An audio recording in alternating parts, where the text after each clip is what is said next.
Step into the shadows of secrecy and set off on a thrilling adventure that will immerse you in the secretive world of Edward Snowden, one of the most controversial figures of the 21st century. Get ready for a thrilling story of spying, defiance, and intrigue that will leave you on the edge of your seat. So fasten your seatbelts, guys, and join us as we peel back the layers of secret intrigue. This is the story of a man who risked everything for what he believed in and permanently changed the course of history, from the mysterious confines of a Moscow apartment to the heart-pounding revelations that shocked the globe. This narrative involves more than simply top-secret information. It's a story about the intricacy, resilience, and determination of people. Snowden's legacy was permanently challenged as he struggled with an unknown future, the ghosts of his past, and the moral dilemma that continues to define his legacy in a foreign country.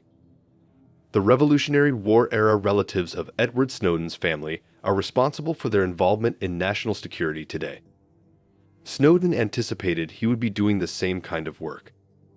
But in 2013, while working as a contractor for the National Security Agency at an underground facility in Hawaii, he saw the extensive collection of electronic data on Americans and felt it was unethical. Instead of observing individual terrorists, we began keeping an eye on everyone in case they turned into a terrorist.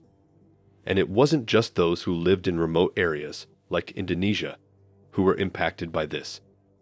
In a 2019 interview from Moscow, where he has been staying for the past 10 years, Snowden stated that this impacts Americans. Many Americans were still exploring the technological marvels of cell phones and other electronics 10 years ago. Few people considered how governments or businesses would monitor citizens using the devices. Then Snowden's revelations aired. After stealing documents from the NSA's top-secret surveillance programs, Snowden left the country. He then gave select Western journalists, including Barton Gellman, a former employee of the Washington Post, access to the highly sensitive information. Even if I am willing to accept that his disclosures must have cost in lost intelligence, I believe Snowden has done significantly more good than harm. Edward Snowden and the American Surveillance State, as Gellman put it in his 2020 book Dark Mirror. Gellman portrays Snowden as a loner with a zealous mindset and a binary worldview. Although occasionally prone to exaggeration and self-aggrandizement, he views Snowden as being exact and correct most of the time. He said he had no regrets about what he had done in an interview on the 10th anniversary of his revelations about the scope of eavesdropping, some of it unlawful, by the U.S. National Security Agency and its British counterpart, GCHQ. He also mentioned good advances. But he is upset about invasions of privacy in both the physical and digital worlds. Technology now has a huge impact, according to Snowden. 2013 seems like child's play if we consider what we saw in 2013 and the capabilities of governments today.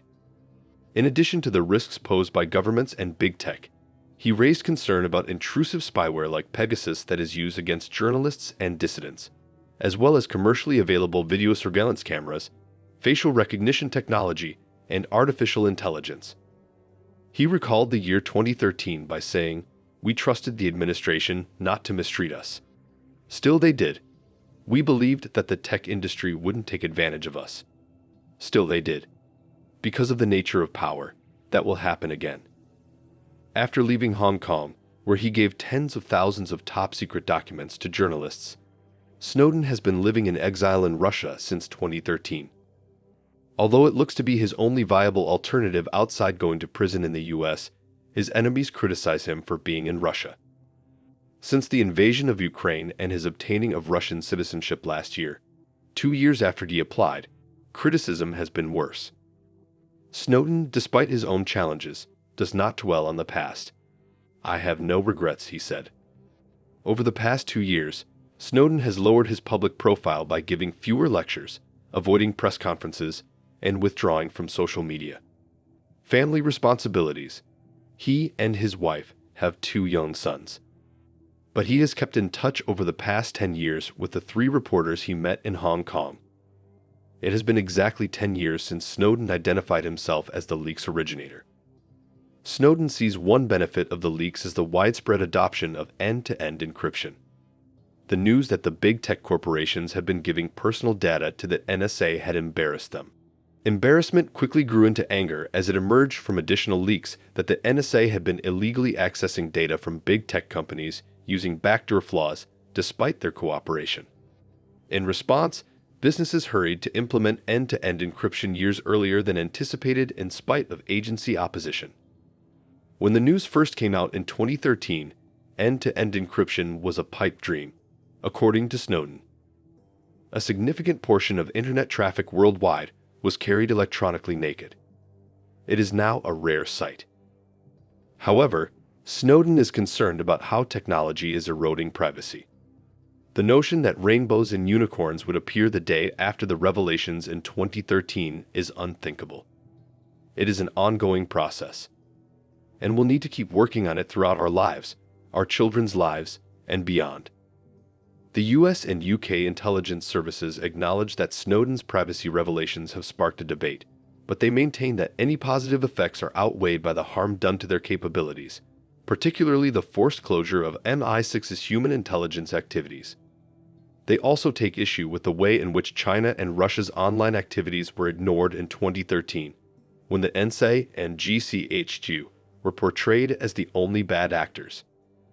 Snowden said, "We have witnessed the laws change throughout the years. The programs have changed, as we have seen." The law allowing the NSA to collect everyone's records was revised by Congress in 2015. The USA Freedom Act currently forbids the bulk gathering of phone records by Americans. Former President Obama stated this just before signing the USA Freedom Act. The act also includes other changes to our surveillance laws, including more transparency to help build confidence among the American people that your privacy and civil liberties are being protected. There has also been another significant change.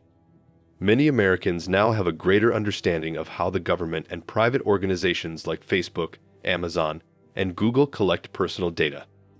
The use of encryption has consequently increased significantly. According to Snowden, 2016 was the first year that the vast majority of internet traffic was encrypted. This tendency is still present today. There is no sign that Snowden's case will be addressed soon. When Snowden arrived in Moscow in 2013, he claimed to have expected to have a one-day layover there. In contrast, Snowden stated in his 2019 autobiography, Permanent Record, that exile is an endless layover. Snowden's critics frequently criticize him for residing in Russia, which is especially true in light of Russia's invasion of Ukraine. He claims the US government has prevented him from moving to other nations. Snowden said staying in Russia was not my personal choice.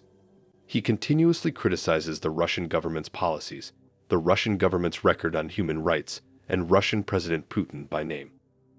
Edward Snowden's exile is not just an event in history, but a present chapter in the story of accountability, technology, and human rights. It forces us to reflect on the boundaries of authority, limits of loyalty, and the determination of an individual's opinions. The story doesn't end here. It's a catalyst for ongoing discussions. Connect with us in the comments section below. Share your opinions, ideas, and comments on Edward Snowden's legacy, government surveillance's effect, and whistleblowers' significance.